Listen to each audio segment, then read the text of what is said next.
বাবারে বাবা ভাই, খুব বাজে রাস্তা। নো এন্ট্রি না যেতে বলছে, ঠিক বোঝা যাচ্ছে না। রাতে সব লরি ছেড়েছে, দ্যাটস ওয়াই এত জ্যাম। আমি কোনোদিন কলকাতার রাস্তায় এত লরি দেখিনি ভাই। কলকাতায় ম্যাপ ভোগাবে না তা হতে পারে, তার জন্য পড়লাম এক অ্যাসিস্ট্যান্ট সাব ইন্সপেক্টরের খপ্পরে, Indian Railways bro. Hello, so এখন ঘড়িতে বাজে হচ্ছে 11:10। ম্যাডাম আসছে, ম্যাডামকে আনতে যাবো শালিমার স্টেশন থেকে। এখান থেকে শালিমার স্টেশন 13 কিলোমিটার গুগল যেটা দেখাচ্ছে। তো এই ব্লগে দেখার এটাই যে রাত্রেবেলা পুলিশ কোথায় কোথায় চেকিং করছে। তো আউটসাইডার হিসাবে কলকাতায় কীরকম কী অসুবিধা ফেস করি না, স্মুথ পুরো জার্নিটাই থাকে। আর আরেকটা জিনিস হচ্ছে, এই যে হোমস্টে থেকে এখন বেরোবো, প্রত্যেকটা সোসাইটির একটা নিয়ম থাকে, তো সেটা কোনো সমস্যা আমি পড়ছি কিনা সেটা সমস্ত কিছুই আমি এই ব্লগে তুলে ধরবো। কেমন, আশা করছি ইন্টারেস্টিং হবে। So let's go. আর এই যে হোমস্টেটা দেখছেন, এই হোমস্টের ভিডিওটা তো আগের ব্লগে আমি দিয়ে দিয়েছি, আমি ডিসক্রিপশন বক্সে লিঙ্ক দিয়ে দেবো, আপনারা চাইলে দেখতে পারেন। সবাই শুয়ে পড়েছে, দেখি কেয়ারটেকার কিছু বলে কিনা। বাইরে থেকে তালা দিয়ে দিচ্ছে নাকি? আচ্ছা, কেয়ারটেকারটা বেশ ভালোই, মানে আমি আগেও কথা বললাম, খুবই ভালো ব্যবহার করলেন। আর এখানে সব গাড়ি টাড়ি যার যার গাড়ি রাখা রয়েছে। একটাই পার্কিং, মানে এর যে ফ্ল্যাট, একটাই পার্কিং ফাঁকা ছিল, কিন্তু যারা যে গেস্ট এসছেন সেই গেস্ট সেই জায়গাটা মানে রেখেছেন, গাড়িটা হবে কোনো একটা, যে কোনো একটা হবে। তার জন্য আমি গাড়িটা কোথায় রেখেছি আমি সেটা দেখাচ্ছি। আপনি কি শুয়ে পড়েছিলেন নাকি? না। আচ্ছা আচ্ছা, এখানেও গাড়িটা রাখতে পারতাম, বাট এই যে ফ্ল্যাটের যে গাড়িগুলো রয়েছে, বললো বার করার সময় আটকে যাবে, তো তখন আপনি ঘুমাবেন না কি করবেন, কোথায় থাকবেন না থাকবেন। তো সেই কারণে বলল যে একবারে আপনি গাড়িটা এইখানটায় রাখুন। এই যে আমার হাস্কি রাখা রয়েছে, বললো এখানে কোনো অসুবিধা হবে না, এক সাইডেই থাকে, এখানে গাড়ি সবাই রাস্তার ধারেই রাখে, কোনো অসুবিধা হবে না। কিন্তু আমি ওই সাইড দিয়ে ঢুকতে পারবো না, একদম ওই দিকে চাপিয়ে লাগিয়েছি। এই যে 12 কিলোমিটার দেখাচ্ছে, আর পৌঁছেও বলছে হচ্ছে 11:57-তে, 38 মিনিট সময় লাগবে। So let's go. বাহ, এটা লাইটটা খুব সুন্দর লাগছে। যাই হোক, আমাকে যেতে হবে হচ্ছে বাঁ দিকে, আমি আসলাম হচ্ছে এই দিক দিয়ে। চলো,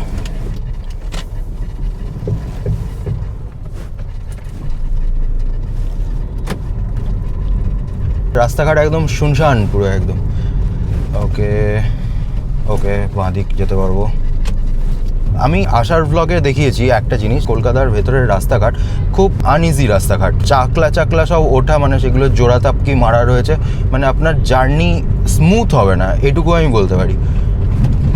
যে গাড়ি কেমন মানে জার্ক খাচ্ছে, বুঝতে পারছেন তো। এইখানে তাও মোটামুটি ভালো রয়েছে। আমি এখানে একটা ক্লিপ অ্যাড করে দেবো, যখন আসছিলাম। হয়তো এখানকার মানুষ এই নিয়েই চলছেন, তাদের কোনো কমপ্লেন নেই, যেহেতু আমি বাইরে থেকে আসছি, আমার এরকম মানে রাস্তাঘাটে ইউজ করে অভ্যাস নেই। মানে অ্যাটলিস্ট ওই দিককার রাস্তাঘাট অন্তত ভালো, মানে এরকম এতটাও, হ্যাঁ জোড়াধাপকি অবশ্যই রয়েছে, ভাঙাচোরা অবশ্যই রয়েছে, বাট তাই বলে এতটা না। এখন যে রাস্তাটাতে যাচ্ছি সেটা হচ্ছে শ্যামাপ্রসাদ মুখার্জি রোড। বাবারে বাবা ভাই, খুব বাজে রাস্তা। যাবো সোজা, এমন করে ব্যারিকেডগুলো দিয়ে রেখেছে, বুঝতে পারছি না যে নো এন্ট্রি না যেতে বলছে, ঠিক বোঝা যাচ্ছে না। এমন করে ব্যারিকেডগুলো দেওয়া, মানে এখানকার লোকজন কনফিউজ হবে না, মানে যে ওরা যেভাবে বেরিয়ে যাচ্ছে সেভাবে দেখেই বুঝতে পারছি যে ওরা হ্যাবিচুয়েটেড। বাট আমার ক্ষেত্রে একটু প্রবলেম হচ্ছে বুঝতে, যে এটা নো এন্ট্রি করে রেখেছে, মানে গুগল ম্যাপ তো দেখাচ্ছে সোজা যেতে, বাট ঢুকে গেলে বাই চান্স যদি ফাইন টাইন করে দেয়। কোনো অফিসার রয়েছে বুঝতে চান যে আমার সমস্যা হয়েছে, বাট কোনো অফিসার বুঝতে চান না, সেইটার জন্যই প্রবলেম, আর কিছুই না। এখানে রাস্তার কাজ চলছে, তার জন্য এত ট্রাফিক। ওকে, এইটা আমি দেখাতে চাই ভাই, রাস্তার কি ছিরি, সিরিয়াসলি ম্যান। আমি জাস্ট এইটা দূর থেকে দেখতে পেলাম, তার কারণটা হচ্ছে আমি যখন আপার দিলাম তখনই দেখতে পেয়েছি। আরে ভাই রে ভাই, গাড়িটার সাইলেন্সার পাইপ দিয়ে কেমন ধোঁয়া বেরোচ্ছে। সি ম্যান, রাতে সব লরি ছেড়েছে, দ্যাটস ওয়াই এত জ্যাম। ওকে, আমি কোনোদিন কলকাতার রাস্তায় এত লরি দেখিনি ভাই। রাস্তাঘাট কি ফাঁকা, এদিকে সব ট্রাক যাচ্ছে, আর ট্রাকের সাইডগুলো না একটু সাবধানে, মানে কারণ আমি বুঝতে পারছি ওরা পাশ একদম দেখতে পাচ্ছে না, মানে দেখতে না পাওয়াটাই স্বাভাবিক। আমি অনেক ভিডিওস দেখেছি যে ওরা হচ্ছে একদম, মানে ওই যেখানে বসে রয়েছে না, তার নিচটা পুরো দেখতে পায় না। লুকিং গ্লাসে এতটা, এই যে আমি যে ডিস্টেন্সটা যাচ্ছি এতটা ডিস্টেন্সে ও দেখতে পাচ্ছে, কিন্তু একদম যদি আরও কাছে চলে যায় না, ও দেখতে হবে না লুকিং গ্লাসে, ও জানতেই পারবে না যে ওর আশেপাশে কেউ রয়েছে। হুই, বিদ্যাসাগর সেতু। যে জ্যামটা ছিল সেই জ্যামটা হচ্ছে ছেড়ে গেছে, একটা গাড়ি খারাপ হয়ে গেছিলো ওইখানে, তো গাড়িটার জন্য জ্যাম ছিল, কিন্তু পুরো ব্রিজটাতেই বেশ হালকা পাতলা জ্যাম রয়েছে, ওই লেনেও জ্যাম রয়েছে। গাড়ি এই যে চলছে অ্যাটলিস্ট 10-15তে হলেও। টোল বুথে চলে এসেছি।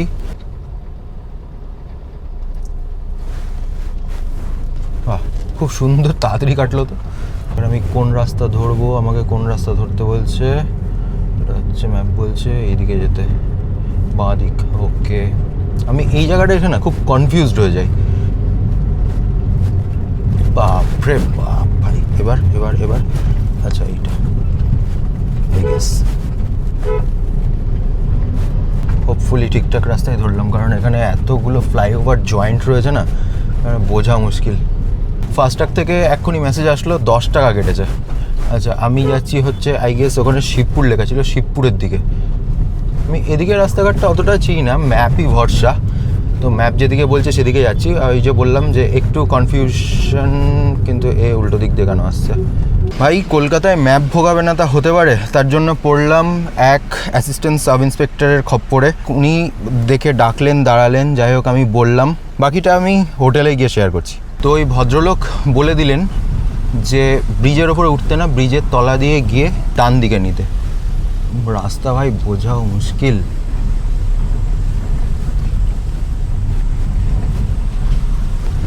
আশা করি এই যে ট্রেনটা ঢুকছে, এই ট্রেনটাতেই ম্যাডাম রয়েছেন। আর এই একদম স্টেশনের পাশ দিয়েই যাচ্ছি। রাস্তা পুরো একদম সুনসান, ইটের রাস্তা। রাস্তার অবস্থা খুব একটা ভালো না, এই যে দেখতে পাচ্ছেন পুরো চটলা ফটলা ওঠা, ইটের রাস্তা একদম। চলে এসেছি শালিমার স্টেশন। এই যে এখনও ম্যাডামের ট্রেন ঢোকেনি, ওটা হচ্ছে আগের ট্রেনটা। এবার বলি কি কি হয়েছে। তো আমি দাঁড়িয়েছিলাম, এবার ম্যাপটা ওখানে না ঘুরঘুর করছে, কোনো নেটওয়ার্ক সমস্যা হয়েছিল হয়তো। ভাই এরকমভাবে গুগল ভোগাবে, সিরিয়াসলি ম্যান। একজন অ্যাসিস্ট্যান্ট সাব ইন্সপেক্টর আর একটা হচ্ছে সিভিক ভলেন্টিয়ার আসলো, মানে পেট্রোলিং করছিল, অ্যাপাচে বাইক ছিল। আমাকে ডাকলেন, এবার ডেকে বলছেন যে কী ব্যাপার এখানে দাঁড়িয়ে। ঠিক আছে, রাস্তাটা খুবই জ্যাম ছিল, তো এবার আমি ইন্ডিকেটার দিয়েছিলাম, তো আমি গিয়ে বললাম যে এই সমস্যা, আমি শালিমার স্টেশন যাব কিন্তু ম্যাপটা ভোগাচ্ছে, তো বুঝতে পারছি না কোন দিকে যাব, তার জন্য দাঁড়িয়ে রয়েছি। এত সুন্দর বুঝিয়ে দিলেন। আর সিভিক ভলেন্টিয়ার অনেক জায়গায় অনেক রকম রূপও দেখেছেন, মানে জাস্ট আমি এতটা টেন্স ছিলাম, দ্যাটস ওয়াই রেকর্ড কিছু করতে পারিনি, যেহেতু সিঙ্গেল রোড, একদম ভিড়, গাড়ি ঘোরানোই যাচ্ছিল না। তো উনি দাঁড়িয়ে গাড়িটা পুরো ঘুরিয়ে দিলেন। সত্যি কথা, thank you so much, thank you. এত ভালো লাগলো তা কি বলবো। ভিডিও নিতে পারলাম না, বাট যদি কোনোভাবে ভিডিও দেখেন, আপনাদের thank you so much. Assistant sub inspector Babu আর তার সঙ্গে যে ছিলেন civic volunteer, thank you so much. এখন হচ্ছে রাত 12:18 বাজে, এখনও পর্যন্ত ট্রেন এসে পৌঁছয়নি। ট্রেনের টাইম হচ্ছে 11:45 না 43 এরকম টাইম। Indian Railways bro. আর একটা কিস্সাও বলছি এর সাথে। যখন রাম মন্দির উদ্বোধন হলো, অযোধ্যা থেকে নিউ দিল্লি পর্যন্ত একটা ট্রেন বুক ছিল। এবার নিউ দিল্লি থেকেও কালকা পর্যন্ত আর একটা ট্রেন বুক ছিল। ট্রেনের সময়টার মাঝে প্রায় 5 থেকে 6 ঘন্টা হচ্ছে গ্যাপ ছিল। মানে আমি ভেবেছিলাম ট্রেনটা যদি লেটও করে কত 1-1.5 ঘন্টা 2 ঘন্টা লেট করবে, তাও আমি ট্রেনটা পেয়ে যাবো, আমি সেইভাবেই বুক করেছিলাম। কামব্যাক ট্রেন ভোরবেলা 4টের সময় ঢোকানোর কথা, আর আমাকে ঢোকাচ্ছে 10:30 এরকম টাইমে। নিউ দিল্লি থেকে কালকার যে ট্রেনটা ছিল সেটা ছিল 10:15-তে, সেটাও শুনলাম যে 10 মিনিট মতো লেট করে ছেড়েছে। কপালটা সেদিনকে কতটা খারাপ ছিল, মানে ভাবুন যে একটা ট্রেনের এতটা লেটের জন্য পরের ট্রেনটা আমি মিস করলাম। এখানে একটা জিনিস চোখে পড়ছে, এইখানে দেখুন নতুন মডেলের ডিজায়ারটা, এখানে নতুন মডেলের ডিজায়ারটা, আমার সামনে একটা এইখানটায় যে ফাঁকা জায়গাটা দেখছেন এখানে একটা দাঁড়িয়েছিল, সেটা ডিজায়ার, ওইখানে একটা নতুন মডেলের ডিজায়ার। ভাই এই ডিজায়ারগুলো নিয়ে তো সবই দেখছি, ওই যে ডিজায়ারটা বেরোচ্ছে, ওই যে সামনে যেটা দাঁড়িয়েছিল, এই ডিজায়ারগুলো নিয়ে দেখছি তো ভালোই, তো মানে ট্যাক্সির কাজ করছে, বেশ ভালোই ভাড়া খাচ্ছে দেখছি। এদিকে তো এমনি পুরোনো মডেল ডিজায়ারগুলো রয়েছেই। 2102 শালিমার লোকমান্য তিলক ফাস্ট এক্সপ্রেস 2 নম্বর প্ল্যাটফর্মে থেকে ছাড়বে। ম্যাডাম জি চলে এসছে, ম্যাডাম জি ওয়েলকাম, ম্যাডাম জি ওয়েলকাম, ওয়েলকাম ব্যাক। তুই বললি প্লেনে আসছি, হ্যাঁ ভালোই ঢপটা মেরে দিলি। যে ট্রেন তোকে নিয়ে আসলো তোকে থ্যাংক ইউ বলে দে, তোকে সেফলি নিয়ে আসলো। স্টেশন থেকে বেরিয়ে গেছে, এখন সময় হচ্ছে রাত 1টা বাজে। আর হচ্ছে স্টেশনের সামনের জায়গাটা পুরো পরিষ্কার পরিচ্ছন্ন বড় জায়গা, কিন্তু আশেপাশের চত্বরটা পুরো কনজাস্টেড জায়গা। 1 মিনিট, দেখা যাচ্ছে কি এ কেমন নোংরা। এই ট্রেনে ম্যাডাম আসলো, এটা এখন কারশেড যাচ্ছে। এদিকে হচ্ছে আন্দুল রোড আর এদিকে হচ্ছে বিদ্যাসাগর সেতু। আমি বিদ্যাসাগর সেতু দিয়ে এসছিলাম। এই যে এতগুলো ফ্লাইওভার দেখছেন, এই ফ্লাইওভারগুলো যারা এখানে নিত্য যাতায়াত করেন তাদের জন্য ওকে, বাট আমার ক্ষেত্রে খুবই কনফিউজিং লাগলো। চলে এসেছি টোল প্লাজাতে, আবার 10 টাকা কাটবে, যাওয়ার সময় 10 টাকাই কেটেছিল। টোল তাড়াতাড়ি কাটার একটা উপায় বলে দিচ্ছি, আমাকে এখানকারই একজন বলেছিল, এই সামনের গাড়ি থেকে পেছনের গাড়ি না একটু ডিস্টেন্সে রাখবেন, কারণ ওর যে রেডারটা আছে না ওটা অনেক জায়গাটা জুড়ে স্ক্যান করে। ওফ ভাই, আবার জ্যাম, এই যে পুরো লাল হয়ে রয়েছে। সারাদিন গাড়ি চালানোর পর আর জাস্ট ভালো লাগছে না। এখন বাজে 1:17, বাড়ি ঢুকবো বলছে হচ্ছে, মানে হোমস্টেতে ঢুকবো বলছে 1:41। এই যে উপরে ওয়েলকাম লাইট জ্বলছে না, যাওয়ার সময় যেটা বললাম। এইবার এন্টার করলাম হচ্ছে নদীর ওপর, এই যে। আর কারের যে স্পিড লিমিট সেটা হচ্ছে 60 কিন্তু। রাতের বেলা দেখছি এই ফ্লাইওভারের কাছে, তাই জন্য রাতের বেলা অনেকটা জ্যাম রয়েছে। আরে এত বকরি নিয়ে কোথায় যাচ্ছে রাতের বেলা? রাতের বেলা কি শুধু আমি সিগন্যাল মানছি? আর তো কেউ দেখছি মানামানি নামই নিচ্ছে না, পাশ দিয়ে এমনভাবে বেরিয়ে যাচ্ছে মনে হচ্ছে যেন গাড়িতে বাই চান্স যেন না লাগে। ফাইনালি চলে এসেছি। সমস্যাটা এটাই, ওই সিট থেকে একদম এই সিট জাম্প করে আসতে হচ্ছে, যেহেতু ওই দিকে দেওয়াল। ঠিকঠাক পার্ট। চলে এসেছি বাড়ি, আর ঘড়িতে সময় 2 বাজতে আর 5 মিনিট বাকি। যাই হোক, রাস্তায় অনেক কাজ চলছিল, রাতে ছাড়া তো এত ব্যস্ত জায়গায় রাতে ছাড়া তো করা সম্ভব না। সেফটি নিয়ে কোনো ইস্যু হয়নি, পুলিশ পেট্রোলিং ছিল। আর রাস্তা আমি ভেবেছিলাম অনেকটাই ফাঁকা টাকা হবে, কিন্তু এতটা রাতেও, আমি পুরো রাস্তাটা যতটা পেরেছি কভার করতে করতে এসেছি, এতটা রাতেও রাস্তায় লোকজন ছিল। কোনো জায়গায় মনে হয়নি যে একটা সুনসান জায়গা দিয়ে যাচ্ছি, মানে অন্য কিছু খেয়াল 1 সেকেন্ডের জন্য আসেনি। সো আশা করছি ভিডিওটা ভালো লেগেছে। ভিডিও ভালো লাইক করে দেবেন, share with everyone and subscribe করতে ভুলবেন না। So guys, thanks for watching. This is Pritam Bakshi. Take care. Good night.